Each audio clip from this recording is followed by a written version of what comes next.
I never expected the nightmare to start with soil. Not on my mouth, not on my pillow, not speckled between my teeth in the pale morning light. But that's how it began. I moved into the old farmhouse on Saunders Street in mid-autumn. Built in 1912, it was a two-story wooden structure, wide porches, creaky floors, and windows so thick the panes seemed to float. I was alone, renovating it myself. Needed a project. Needed space. The realtor warned me the property had been vacant for years. Rumor said the previous owner died in his sleep, just laid down and stopped breathing. No foul play. No signs of illness. Just gone. I like that. I like quiet. I woke up choking. My heart slammed, not out of fear but sheer shock. I spat, wheezed, wiped my mouth. There it was. Black, gritty dots on my tongue. When I spit into my hand, I realized it was soil. Not mud. Not plant matter. Dry. Fine. Earth. I stumbled to the mirror. Wiped the residue. Looked at myself, eyes glassy. Face pale. Mouth clamped. Like I'd swallowed a handful of dirt in my sleep. I checked the bed. No visible dirt. No roots. No stems. Just clean sheets. I didn't sleep well after the first night. Slept in the living room. Even there, though, I woke up with soil dusting my pillow. On the rug. On the coffee table. At first, I thought I'd track some in during the renovation. Maybe I stepped in the backyard and forgot to wipe my shoes. But the soil was too fine, like potting mix, but not. Garden store quality, uniform granules of peat and clay.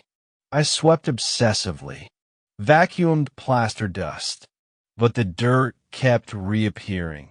My first clear clue came when I was pulling up new floorboards in the master bedroom. The house had had wooden planks over hardwood. I wanted to refinish it.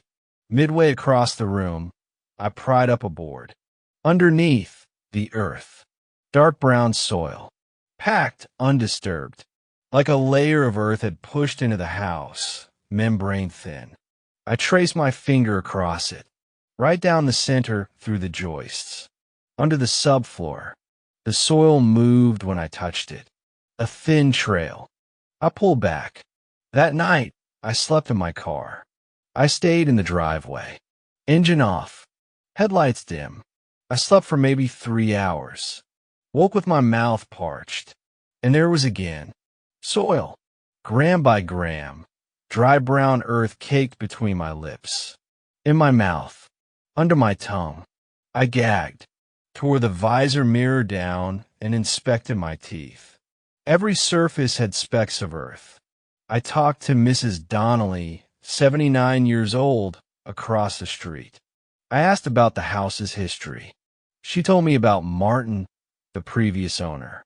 He was a gardener, loved planting old seeds, all kinds. But he had a greenhouse inside the house, built in a sunroom. Then he fell ill in 2005 and just didn't wake up. They cleaned out and boarded it over. Thought they buried the greenhouse. I thanked her. Went home. Hashtag night 9. Rotting greenhouse, I opened the boarded sunroom door. Beneath the layered plywood, stucco, insulation, there was a greenhouse. Fallen rafters. Decayed plastic. Dry rot everywhere. But what drew me was the soil layer across the floor. Casement windows sealed tight. No ventilation. Dirt piled all the way to the lowest window pane. And in the dark corners, fungus. White and lacy. Growing over broken glass. I touched it. It felt like chalk dust. No smell. No rot. That night, I slept in that room. No pillows. No sheets. Just the greenhouse floor. My mouth went dry. Crackled. Woke at midnight. My tongue felt heavy. I spat onto the dirt. It dripped. Chunks of earth. Then a sound. Whispering. Rolling in the silence. Impossible to understand. I spent the day searching town records, local news archives. Found Martin's obituary. Gardener. Husband. Died sleeping, they said. But the coroner's report? Cause of death.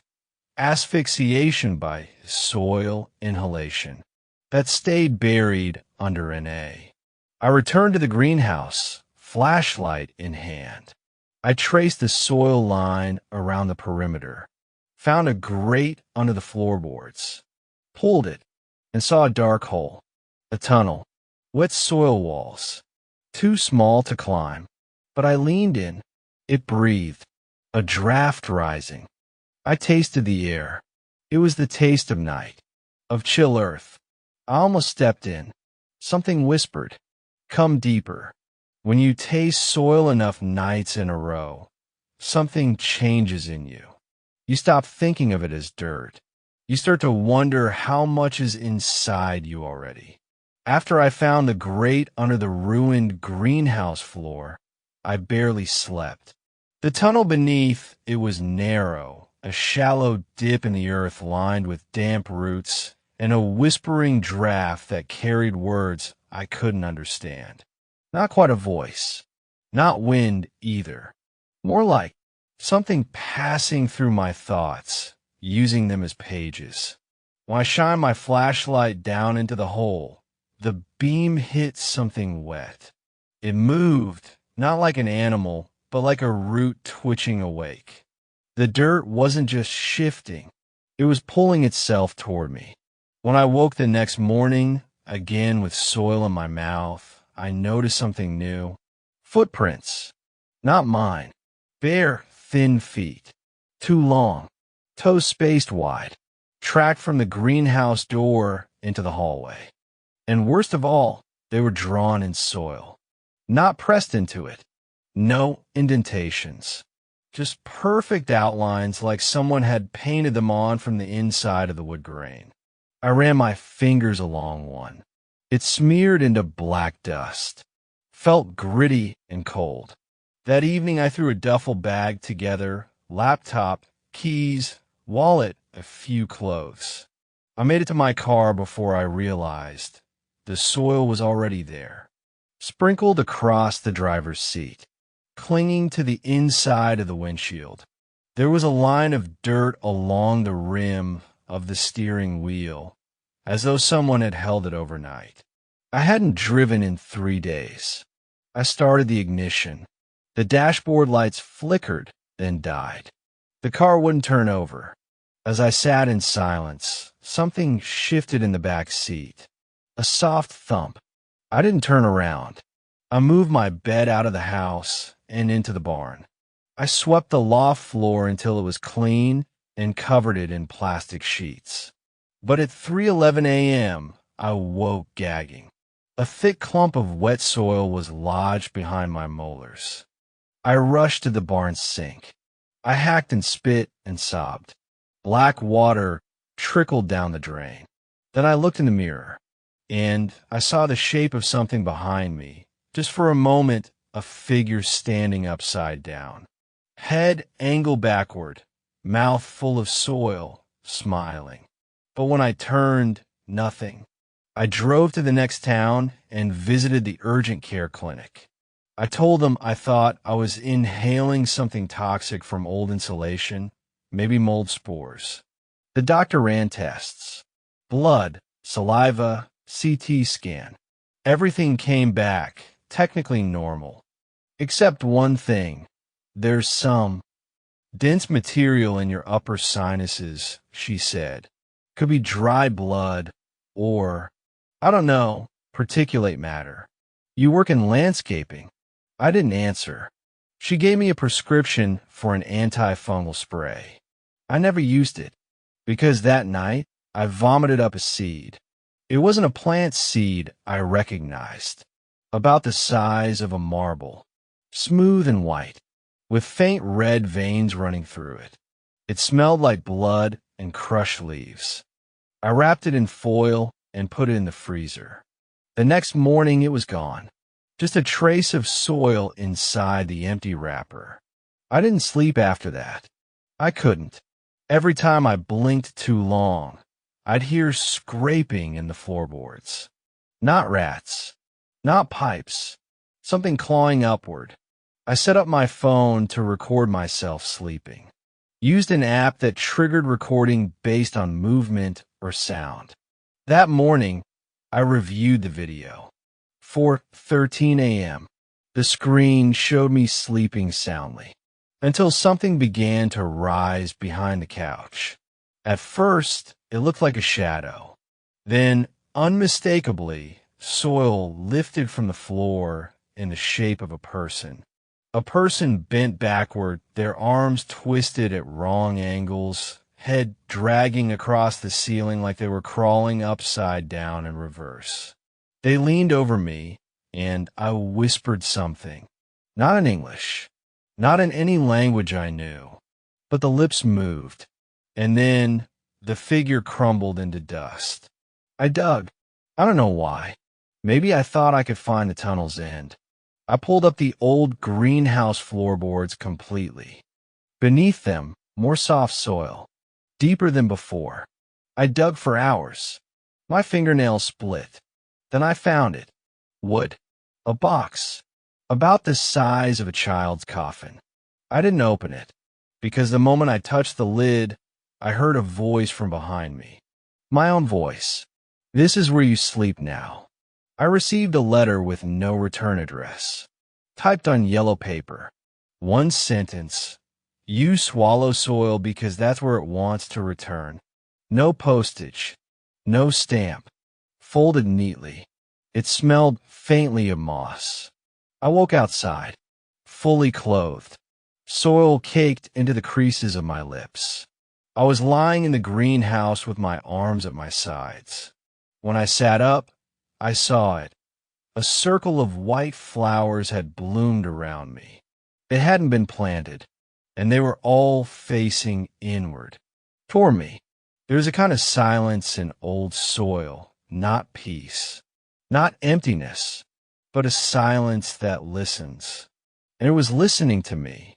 The flowers that bloomed around me were still there when I woke fully, tall white stalks with petals that looked like peeled skin, fragile and slightly transparent. I didn't recognize the species. No scent, until I touched one. The moment my fingertip brushed the edge of its petal, the smell hit me. Rotting leaves. Mildew. Wet cloth. And something else, something sweet. Like decay that had aged. I yanked my hand back. The flower drooped, and where it had stood, a faint depression in the soil remained, almost like a socket, almost like something had been watching. I returned to the house that evening with every window open and every vent sealed shut. I placed bowls of vinegar, salt, and charcoal around the living room, like my grandmother used to when she claimed something evil was moving through the walls. I didn't believe in that sort of thing then. At 3:07 a.m., a noise came from the floor vent. A dry, rasping breath, followed by a low whisper. You left me down there. The voice was close, too close. I flung the couch aside and unscrewed the vent cover. The air that rushed out was cold and wet, like soil exhaling. There was nothing inside, except for a single old photograph tucked in the dust. It showed a little girl, maybe 7 or 8, standing barefoot in front of the greenhouse when it was still intact. Behind her, a man holding a gardening spade. His face was cut from the picture, slashed out with something sharp. You could still see the hand. Long fingers. No glove. Written on the back, in faded ink. Annie before the planting. He said she'd help things grow. The writing wasn't neat. It looked almost like a child's handwriting mimicking cursive. I had no idea who Annie was, but I had a feeling I knew where to find her. I returned to the box I'd found under the greenhouse floor. This time I opened it. Inside, bones. Tiny. A child's radius, femur, bits of rib. wrapped in old cloth. And one more thing, a small tin whistle, like one a child would play with, still shiny, as if recently cleaned. When I picked it up, I swear I heard breathing behind me. Not wind, not mine, like someone inhaling shallowly through loose teeth. That night I couldn't sleep. I held the whistle in my hand, unsure what compelled me to blow it. But I did.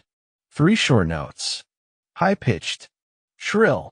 The moment the third note faded, the lights in the barn flickered. And outside in the greenhouse, every white flower turned at once. Toward the window, I watched from aloft. Then something moved between them.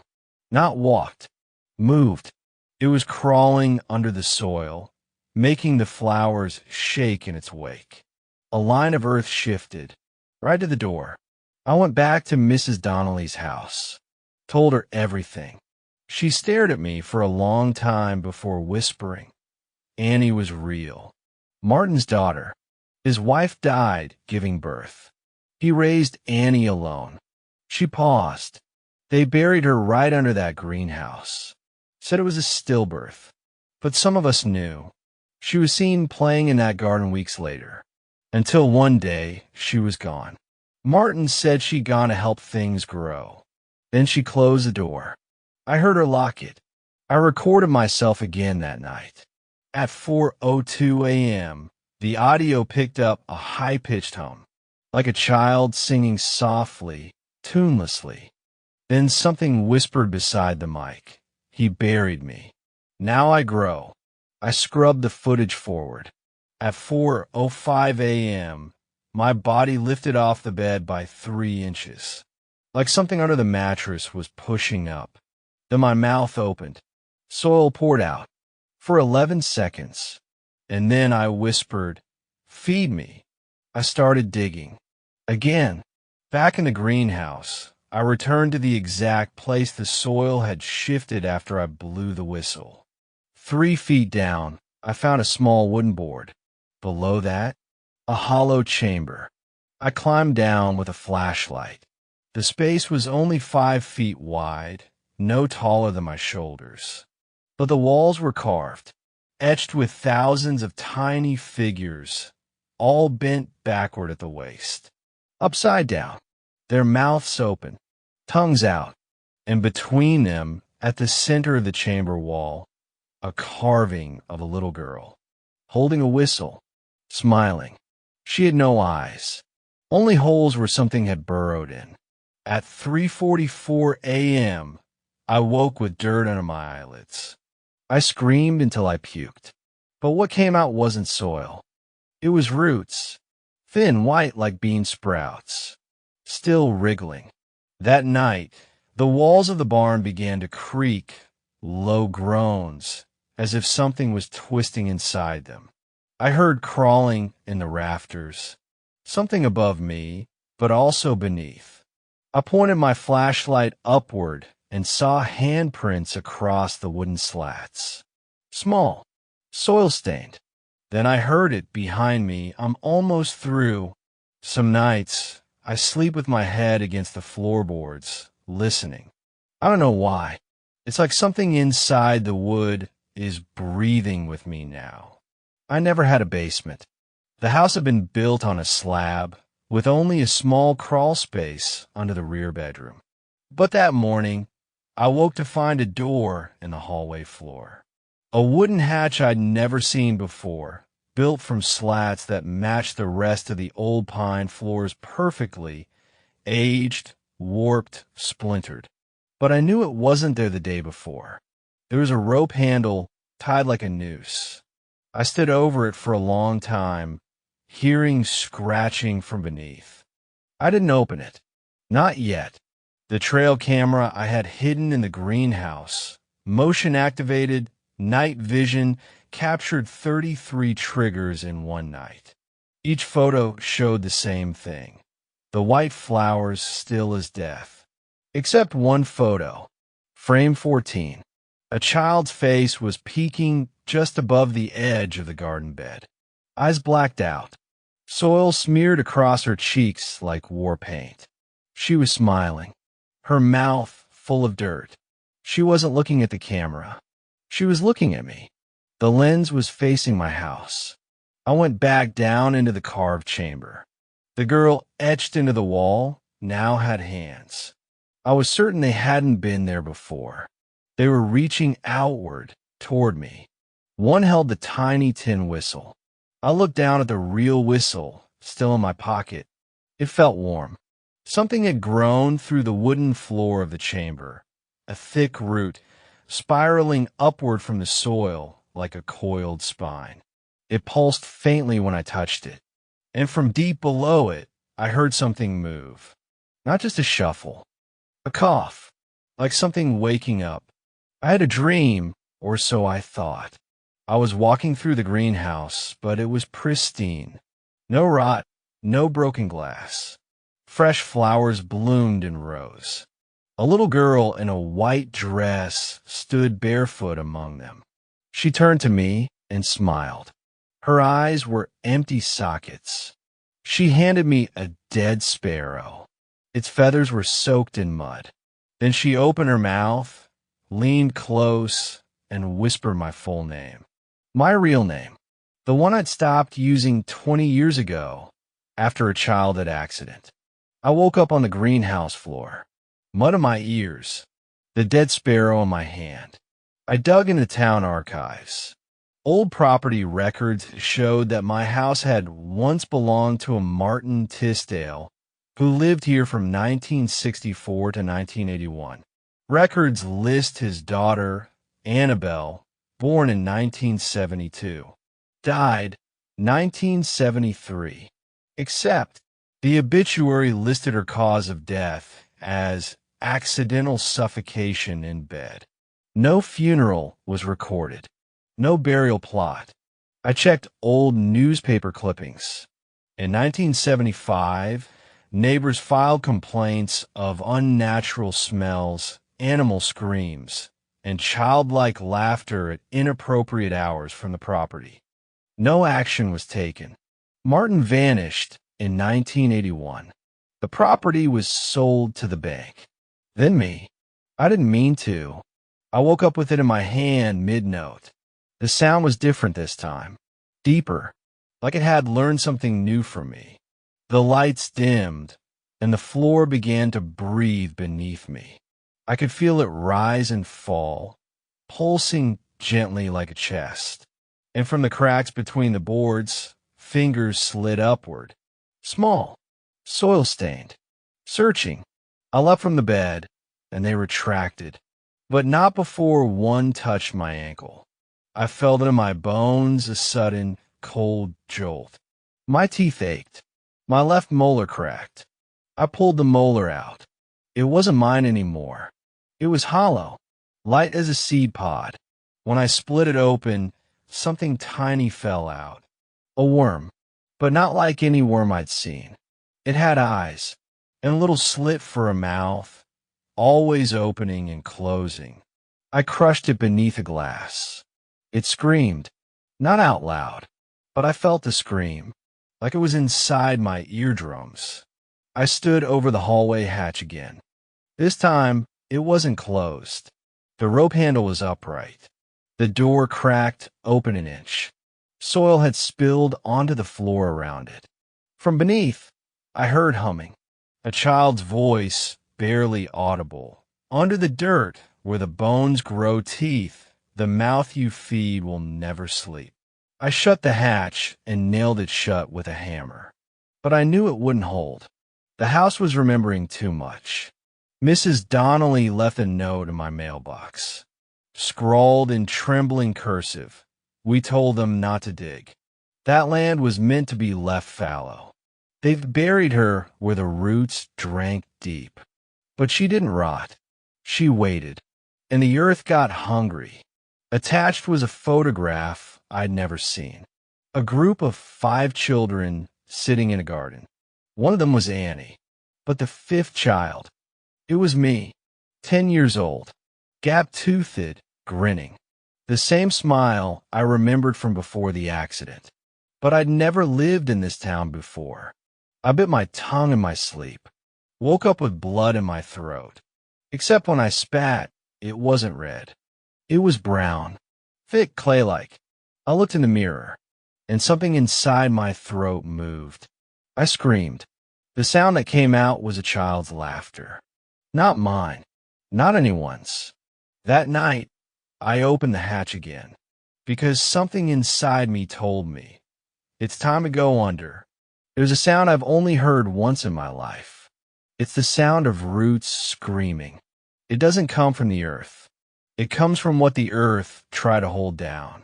I couldn't fight it anymore. Not the voices, not the dreams, not the dirt under my nails that I woke with every morning, no matter how I scrubbed them clean before sleep. At 6:13 p.m., I pulled the nails out of the hatch door with the back of a hammer. My hand bled, but I didn't feel it. The hatch creaked open on its own. The scent hit me before anything else. Wet rot, iron, old flowers, and faintly, breath. The staircase wasn't wooden. It was root, twisted and hardened into shapes that mimicked planks. Grooves worn into them like footsteps had passed up and down for years. The light from my headlamp barely pierced the black. But I stepped down. 1 foot, then the other. 39 steps. And then the air changed. It wasn't air anymore. The room below was unlike anything I could have imagined. It wasn't carved by tools. It was grown. Every inch of the chamber was formed by tangled roots, some thick as my torso, others fine as hair. They pulsed faintly like arteries. The floor wasn't dirt. It was flesh-like, soft, damp, and when I stepped, it responded, gently compressing and exhaling beneath my weight. At the center stood something like an altar, made of bundled branches, twisted metal, bones, and toys. Small, broken toys. Dolls with faces peeled away. Rusted wind-up cars. A stuffed rabbit missing its eyes. And in front of the altar, buried in the soft ground up to her neck, a girl. Her skin was pale but not cold. Her eyes open, black as the void. Her mouth twitched into a smile when she saw me. "I waited for you, Alex," she whispered. I couldn't speak. I recognized her face, not just from photos, not just from dreams. From memory. She looked exactly like my cousin Clara, who went missing when I was 10. We had been playing hide-and-seek in my grandmother's garden when she vanished. No one found her. Only her shoes, neatly placed beside the compost heap. But Clara had black hair. This girl's was brown. Still same smile. Same laugh. She giggled. I showed you where the roots go. A deep rumble shook the chamber. From behind the altar, a shape began to rise. At first I thought it was a tree. Then I realized it was a spine. Curved. Huge. Covered in bark and teeth and thin, groping fingers like twigs. Its base opened, a mouth the size of a door. Not with lips. With petals. Fleshy petals that peeled back to reveal gums lined with infant teeth. Tiny. Countless. Clattering as they moved. The girl turned to face it. "I'll go first, but you'll follow." Then the altar split in half, and the mouth consumed her. Without chewing.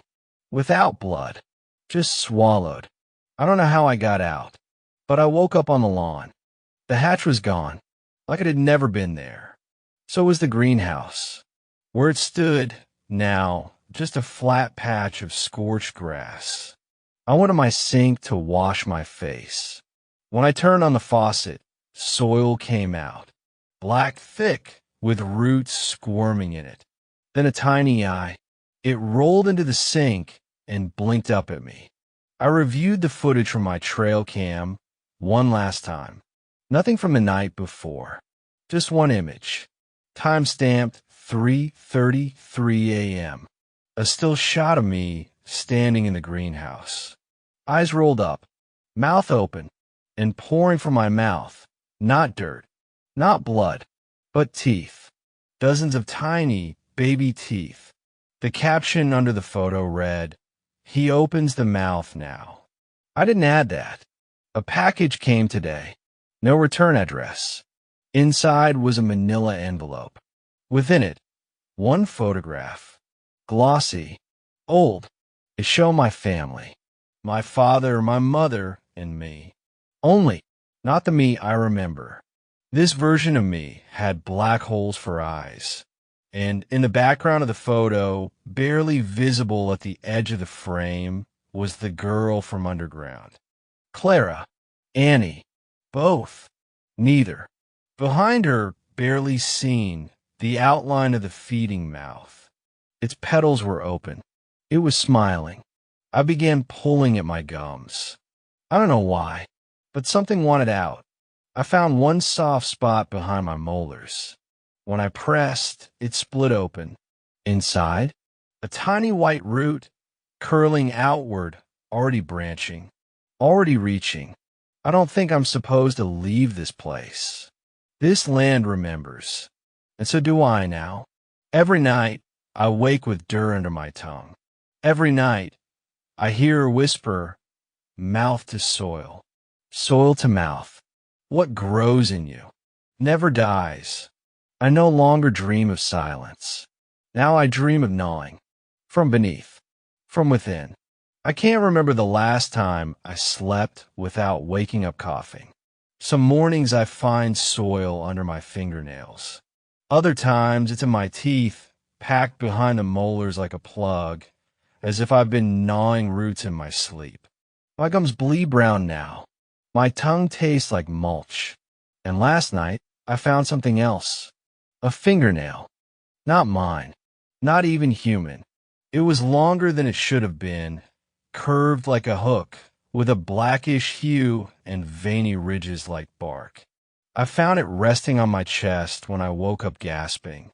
It was warm, still moist, like it had just been clipped off someone or something alive. I threw it in the sink, watched it twitch once before going down the drain. The dreams are worse now, if they're even dreams. I see myself lying in bed, as if from above, while the ceiling cracks and splits. A hand made of roots worms down, slow and searching. It reaches for my mouth first, then my ears, then my eyes. The worst part isn't the fear. The worst part is the comfort. That thing, whatever it is, feels familial, like it's part of me, or I'm part of it. A belonging that wraps around my organs like vines and pulls tight. I never scream in the dreams anymore. I smile. There's a hole under my bed now. A perfect circle about a foot across. I didn't dig it. It just appeared. Every day, it gets a little wider. The carpet's torn. The floorboards split around it. I can see something moving inside. Once, I held my phone over it with the flashlight on. The light didn't reach the bottom. It just ended, like the hole eats light. Or maybe it's not a hole at all. Maybe it's a throat. The little girl from before? She's in my house now. I see her in reflections, mirrors, windows, even puddles. She never blinks. She mouths things silently, over and over.